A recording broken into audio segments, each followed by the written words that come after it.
जब आप कहीं पहाड़ी इलाके में जाते हैं तो वहाँ की प्रकृति देखने जाते हैं। मानव निर्मित निर्माण तो हर महानगर में मिलते हैं। एक से बढ़कर एक बाजार, मॉल, पार्क बने होते हैं। नेपाल के काठमांडू में भी यही हाल है। अगर आप नेपाल में सड़क सड़क घूम रहे हैं तो यह आपको दिल्ली से भी खराब फीलिंग दे सकता है। सड़क जाम में फंसेंगे, लग्जरी कारों की भारी भीड़ मिलेगी। हालांकि हॉर्न बजाने को लेकर काठमांडू में भयानक सख्ती के कारण कोई आपको हॉर्न बजाता हुआ नहीं मिलता। यह राहत की बात है। लेकिन घूमने के नाम पर काठमांडू में आपको बौद्धनाथ स्तूप, स्वयंभूनाथ मंदिर, पशुपतिनाथ मंदिर, चंद्रगिरी हिल्स के cable car, Köppen monastery, Thamel बाजार, गार्डन ऑफ ड्रीम्स, नमो बुद्ध स्तूप, काठमांडू दरबार स्क्वायर आदि देखने को मिलेंगे। यह सब मानव निर्मित है। कहीं ऊंचाई पर स्थित किसी बौद्ध मोनेस्ट्री में जाएं तो वहां से काठमांडू शहर का पैरानॉमिक व्यू मिल सकता है, जो निहायत आकर्षक होता है। अगर आपको प्रकृति पसंद है तो निश्चित रूप से काठमांडू के बाहर निकलना पड़ेगा। काठमांडू से करीब 30 किलोमीटर दूर स्थित नगरकोट में आपको वह सुख मिल सकता है जो दिल्ली, मुंबई या किसी भीड़ वाले महानगरों में बेतहाशा धन खर्च करने पर भी आप नहीं पा सकेंगे। काठमांडू से नगरकोट भक्तपुर होकर जाते हैं। भक्तपुर तक आपको पूरी तरह शहर की फीलिंग मिलेगी। सड़क जाम, गाड़ियां, मकान, होटल, दुकानें आदि। उसके आगे बढ़ेंगे तब पहाड़ी रास्ता पड़ता है। रास्ते का एक व्यू देखें।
हमारा मतलब ये था जो इन्होंने, एक तो ये है, दूसरा ये है कि फर्स्ट तो आप मैत्री मंगल कर रहे हैं, ठीक, पड़ोस में जो है कोई घटना, मतलब किसी बात से कोई शांति है,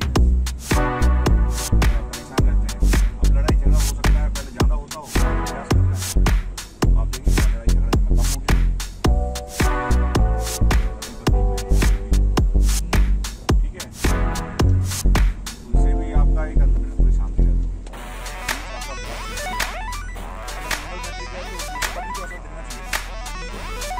मंगल में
बैठे बहुत ढेर सारा पुण्य कमा लेते हैं। रास्ते का अपना आनंद होता है।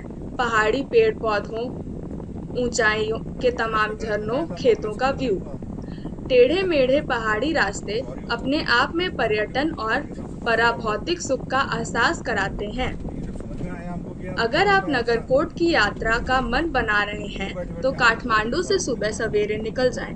काठमांडू से नगरकोट मुख्य मार्ग पर आपका पहला पड़ाव नगरकोट वाटरफॉल हो सकता है। झरना काठमांडू से करीब 27 किलोमीटर दूर है। नगरकोट रोड से झरने तक पैदल जाना पड़ता है। अगर आप गर्मियों में काठमांडू से सुबह 5:30 बजे निकलकर 7 बजे तक पहुंचते हैं, मुहूर्त का स्नान करें। घंटे भर नहाने, फोटोग्राफी करने, वीडियो बनाने के बाद यहां से आगे बढ़ें। आपका अगला पड़ाव नगरकोट रोड स्थित बुद्ध शांति पार्क यानी शांति डांडा हो सकता है। नगरकोट रोड से कार से पार्क पहुंचने में आपको बमुश्किल आधे घंटे लगेंगे। 10:30 बजे से कम 1 बजे तक आप यहां आराम से समय बिता सकते हैं। यहां आपको मानव निर्मित चीजें तो मिलेंगी ही, प्रकृति भी भरपूर मात्रा में पा सकते हैं। और सबसे बड़ी चीज यह कि नहाकर ठंडाए हुए पहुंचे तो यहाँ पहाड़ की अच्छी धूप सेक सकते हैं। दोपहर 1 बजे यहाँ नाश्ता पानी करके अगले पड़ाव की ओर निकले।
Nagarkot view tower.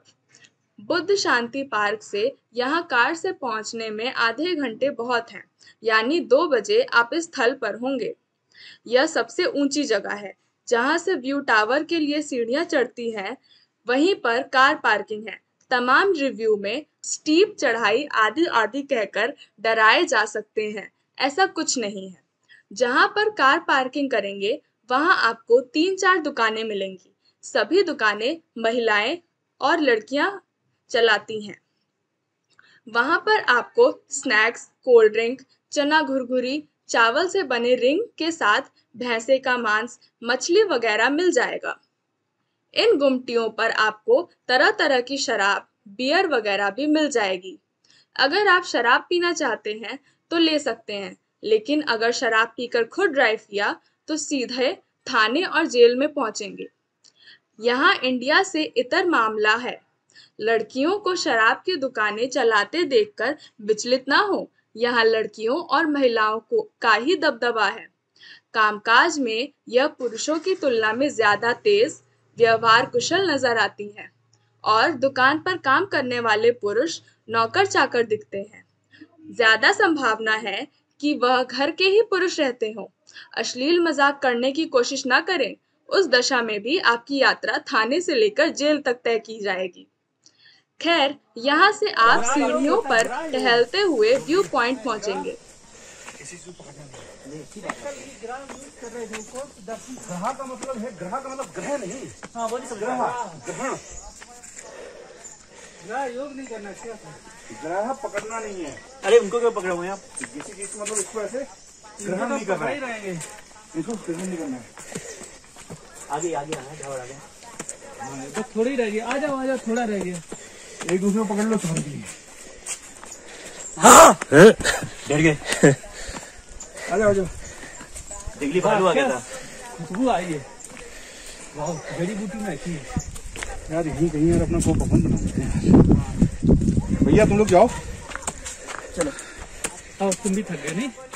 बैठ लो। नहीं थके नहीं, चलो। नहीं आप लोग जाओ, मैं यहीं रुकूंगा हमेशा के लिए।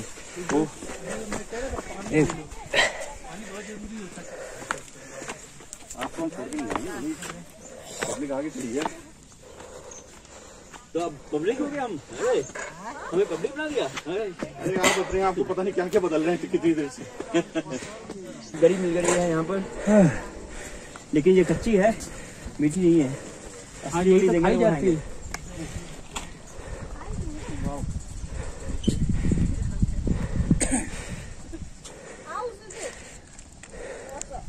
ये ले लो, एनर्जी आ जाएगी। यहाँ महज 3 मंजिला चढ़ाई है। उसके बाद व्यू पॉइंट से नज़ारे देखें। यहाँ से पहाड़ियाँ दिखती हैं। पहाड़ी पर पास ही एकांत में बनी एक मोनेस्ट्री दिखती है। आपकी किस्मत साथ दी और साफ मौसम मिला तो यहीं से आपको एवरेस्ट भी दिख जाएगा। व्यू टावर पर पहले टेलीस्कोप लगा था, अब गायब ही है। यहाँ टावर के पास ही एक बंदा आपको पानी और कुछ स्नैक्स बेचते भी मिलेगा। हालांकि यह व्यू टावर नीचे पार्किंग से बहुत नजदीक है। आपको ऊपर पानी खरीदने की जरूरत नहीं पड़ती। इस जगह से सूर्योदय और सूर्यास्त के नज़ारे देखे जा सकते हैं। अरे भाई साहब आ जाओ, जल्दी आ जाओ, नहीं तो बहुत कुछ छोड़ देंगे। अरे वाह वाह वाह, जल्दी आओ, जल्दी आओ। चलो चलो चलो चलो चलो, शाबाश शाबाश, चलो चलो चलो चलो। ये पैर के ऊपर देख पैर के आना। हवा तेज है। सदन जी लीजिए जरा हमारी भी। चलते जाओ। जी आप भी आइए। आने लगी गुरु। ये आप देखिए, ये हमारे भाई साहब का देखो क्या फोटो आया है, दिख रहे हैं? एक मिनट ये देखिए क्या फोटो है। रुक जाना, बड़ी अच्छी पोज है। ऐसा लग रहा है जैसे ऊपर इलेक्ट्रिक शॉक लगाओ। अरे क्या बात करते हैं आप? थोड़ा इधर की तरफ देखते रहना। हाँ थोड़े इधर आ जाओ। आप कैमरा नीचे रखो ना थोड़े समय के लिए। बहुत अच्छी फोटो है। इससे लीजिए, इससे लीजिए। अरे साहब रुको, चलिए आप फोटो ना फेल कर दी तो बताना। सबकी हमने ना फेल कर दी तो बताना। क्या एकदम नीला आप थोड़ा इस तरह देखो, इस तरह देखो। अरे सत्येंद्र जी, आप एक पिक्चर ऐसे लीजिए, सारे झंडे आए हमारा वही तो। जिसमें मैं भी हूँ। अरे आप यहाँ इससे फोटो लीजिए। आज आपके सन ने सनसेट सनलाइट की तरफ चमका है आपका सन। क्या बात कर रहे हैं? आज उसने बहुत बढ़िया परफॉर्मेंस की है, आप याद कीजिए उसको। और जग्गीदार जैसे नहीं बनना है यार।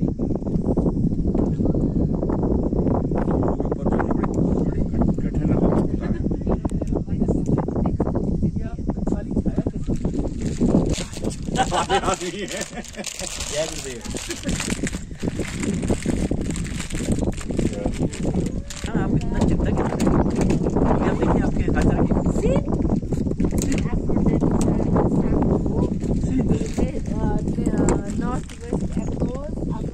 इधर एवरेस्ट कौन सा है?